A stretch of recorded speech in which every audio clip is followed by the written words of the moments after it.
দুই ভাই খেলছো? আমার মিষ্টি ভাইয়া, হ্যাঁ আমার মিষ্টি ভাইয়া। এই যে আজকে রফানকে ছাদে আনছি, আমরা কাপড় তুলতে আসছি তাই রফানকে আনছি, তাই না রফসান? আমাকে করো।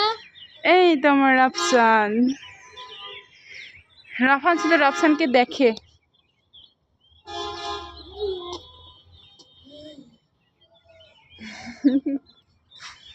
এটা কে হয় রফসান তোমার? ভাইয়া। তাই? হ্যাঁ, আমার কিউট কিউট ভাইয়া। কিউট কিউট ভাইয়া হ্যাঁ। রফান।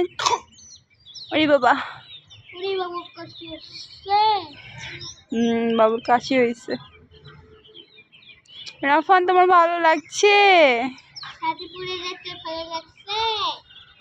ছাদে এসে ভালো লাগছে রফান? তোমার ভালো লাগছে রফসান? হ্যাঁ। আজকে কাপড় নিতে আসছিলাম, এই যে রাফানের দুই ভাইকে নিয়ে আসছি একসাথে, দুইজনই খেলা করছে ছাদে। আম্মু অনেক। হুম, আম্মু বলো। কাপড় তুলে তুমি রাখবে। হুম, আমি একটু পর নিচে যাবো। আচ্ছা ঠিক আছে।